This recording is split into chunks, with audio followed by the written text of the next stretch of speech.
Hey, what's up everyone? How are you all doing? Today I'm going to try something a little different with my videos. I'm going to do a video where I essentially just recap the movies I watched over the course of last week. I did this like way back when I started my channel and like nobody watched them. But I just enjoy doing this. I enjoy kind of recapping what I watched. At the very least, it's something I enjoy doing. So without further ado, we'll kind of jump into it. I'll just go through each day and the movie I watched. This way I can talk about like the reasons I choose to watch different movies, what I'm watching, like why I'm watching it, and like just the different kinds of movies I watch, because usually I'm only talking about new movies and reviewing new movies, and occasionally a ranking or an old review or something. But this way I can just talk about everything I watch and really just share my passion with all of the different films I watch. So we're going to jump right into it. As always, my name is William. You can follow me on Letterboxd and Twitter. Those will be in the description. I'm very active on Letterboxd, trying to be more active here on this channel. So you can always follow me at those places as well. So let's jump right in. And then the first movie I watched this week is going to be Tar, obviously a new 2022 film that's nominated for a ton of Oscars. This essentially was just Oscar recap for me. There's a handful of the big Oscar movies that I have not watched yet. Tar was one of them. Essentially, Cate Blanchett plays a like music composer, and you kind of follow her life and her like influence and power as it kind of goes up and then goes down eventually. It's a very interesting film. It's a very long one as well. It's like 2 hours and 40 minutes, and it's very much a character / performance driven film. I think Cate Blanchett was really good in this. Definitely deserving of like the Oscar hype that she is getting for this film. I thought she was really great. But the film is very long. It's paced very slowly. You have to be in the right mood to watch it. It's like the first half of the film was very interesting, as like the scenes were very like composed, and it felt like not the scenes didn't really contribute much to the overall story, if that makes sense. But like each scene individually kind of just emphasized certain character elements of Cate Blanchett's character. But as the movie went on, I thought it just dragged a little and kind of lost the narrative a little bit for me. It just really wasn't focused enough. And that's just my personal preference there. I'm sure a lot of people will praise it for the exact same thing.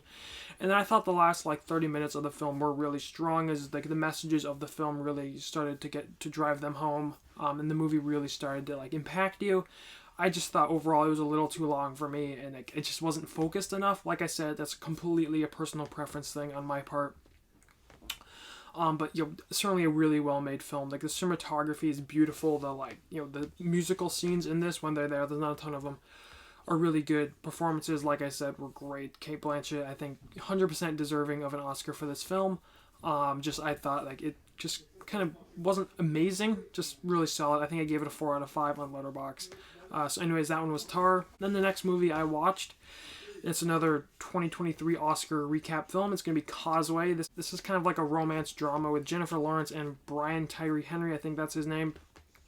This is nominated for 1 Oscar. Brian Tyree Henry is nominated for Best Supporting Actor for this film. And it's on Apple TV, so that's why I watched it, because it got 1 Oscar nomination. And it was actually pretty enjoyable. It's a like I said, Jennifer Lawrence plays this like injured military veteran who's kind of like lost in life, and like she wants to like get back to the military service. And she's really just kind of like displeased with her life. Then she meets Brian Tyree Henry's character, who's like a mechanic, and he's kind of in the same situation. So it's kind of like a romance drama situation, like I said. I really enjoyed it. It was nice and short, 90 minutes. It went by really quickly. The writing was really on point. It's an A24 film. It was really beautiful, really well done. It's a solid movie, and the performances, like I said, were really great. Nothing exceptional, nothing where I'd say it's like the best of its kind. There's certainly movies I can think of that do this similar concept that do it better, but I did really like this, and I thought it was a very enjoyable film. I think I gave it a 3.5 on Letterboxd. It's just an enjoyable movie. I really had no problems with it. A solid film, solid drama with a little more like artistic view, A24 movie, so it's a little more like artistic. A solid film. I'd give Causeway like a 3.5 out of 5, like I said. Alright, and then the third film I watched this week is going to be War of the Worlds. This is Steven Spielberg's kind of like alien sci-fi movie based off of the book by H.G. Wells. I believe this came out in 2005. It stars Tom Cruise in the lead role. Movie I've been meaning to check out for a while, and I finally watched it. It's the 14th different Spielberg movie I've seen, so he's my most watched director, and I'm excited to continue watching through his films. I really like this one. Certainly little aspects of it are dated. The CGI wasn't always the best, It was a little like kind of cheesy at times, but in the end, I think I had that classic Spielberg vibe. It was almost like a throwback to the 70s and 80s of Steven Spielberg. I dug it. I really enjoyed it. Tom Cruise was great as the lead character in this. He's great as everything when he's playing like an action hero. He's just one of the best like blockbuster actors. But I liked him in this. I thought he was fun. And like the whole alien concept is done really well as you kind of follow this core family as kind of chaos breaks through as the world, as like these aliens are invading the world. And it was really interesting. It was really well done. I can't think of many alien disaster movies that do this kind of thing better, with like just how crazy everything is, how people are just kind of losing their minds and stuff like that, and like the like kind of panic of a situation like that. I thought it was really well done. And I really liked the ending. Tim Robbins is in here as well. He plays a role at the end, but I thought the ending was really well done. It kind of like blew my mind by the end. And I thought that really elevated the movie for me. But it was just a really good sci-fi action movie from Spielberg, a throwback to what he used to do. I would rate this movie pretty highly. I would say it's like a 4 out of 5, just a really solid film. Alright, so now we're halfway done, and then the next movie I watched is The Northman.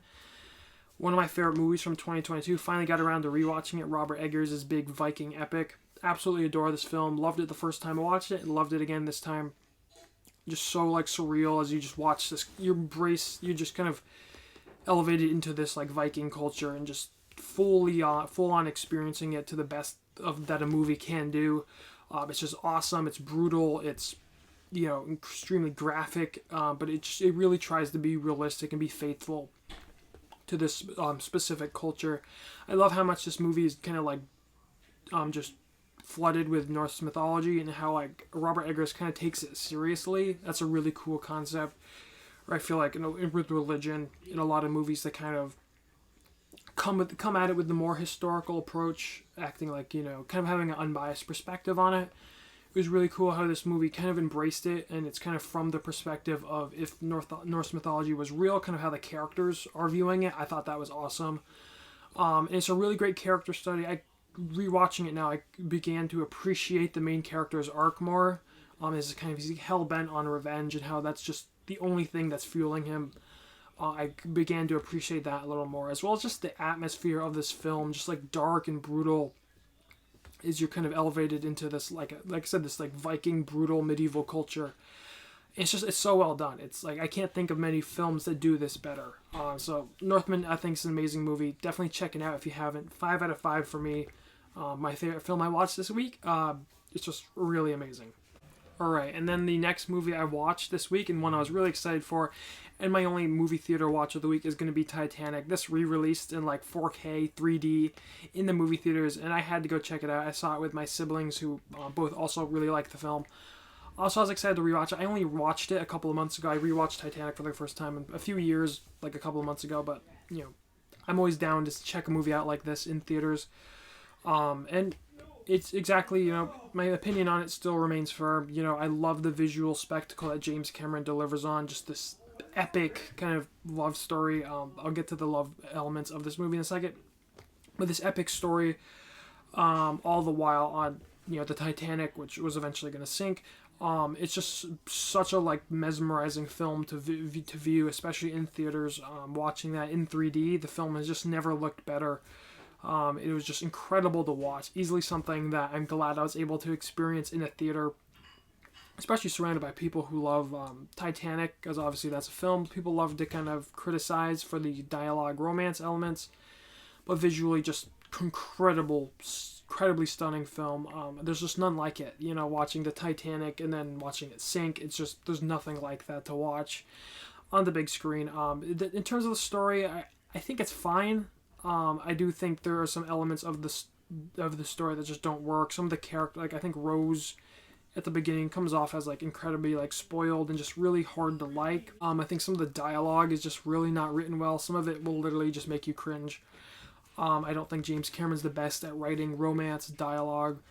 And it really just kind of goes for this kind of like fairy tale romance thing, which, it kind of contrasts with what I enjoy about the film, which is, the big epic visual Titanic disaster, Luckily, this film leans heavy into that, so you can easily get through the romance stuff and still enjoy the film. It doesn't ruin it by any means for me. I just think it's not the best, per se, at least for me, at least. Though it is very emotional by the end, not necessarily the main character's arc, but just the whole scope of what is happening gets pretty emotional. And it's a really good film. I would give it a 4.5 out of 5. I still stand firm on that. If I was good to go lower, I would probably go 4 out of 5. If there's no in between. But yeah, just like a stunning, epic visual film. With certain story elements you can pick apart, but like just seeing the visuals in the theater was just insane. So yeah, I really enjoyed seeing Titanic in the theater this week. All right, and then real quickly, the last movie I watched this week is going to be a Brian De Palma film. I watched Blowout, the John Travolta film from 1981, I want to say.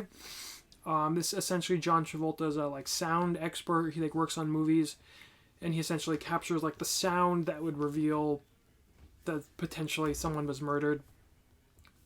Really awesome kind of stylistic film from Brian De Palma. I'm not sold on Brian De Palma's style. I enjoy it. I enjoy watching a film and you can tell, okay, this is made by this director, obviously. And then you watch this, it feels like a Brian De Palma film. I like that. I like a director when he has a signature style. In terms of story, I loved it. I thought it was just really well displayed. By the end, you kind of really feel the messages that the film is sending. It's really a crime thriller about people who are John Travolta's character, who's really just trying to do right, and he has this ability, or he has the sound and everything, to potentially put someone on trial for murder, but just everything that kind of gets in the way. It really gets pretty dark by the end as it kind of unfolds. But it's just a really well made film. I really enjoyed it. Like I said, I love De Palma's style in this. It's really fun to see. I thought John Travolta gave a terrific performance. When he's used correctly, I think John Travolta is a really good actor. And I just I really dug this film. I thought the story was really enjoyable.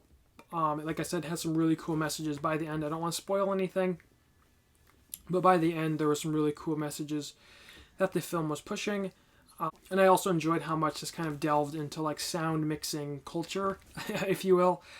I thought that was pretty cool, just to kind of see John Travolta's character, using the sound and everything and what he captured and how he's kind of capturing sound effects and stuff like that. There's also some really funny moments in this movie as well, which was kind of cool.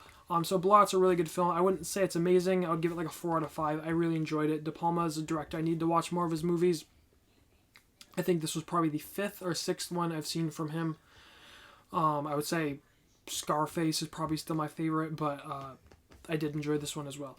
So anyways, that's going to do it for every movie I watched this week. I watched 6 movies. I usually try to watch 7 movies a week. Only watched 6 this week. But that's it. Yeah, I hope you guys enjoyed. I really want to try to make this a weekly video. I just like talking about the different movies I watched.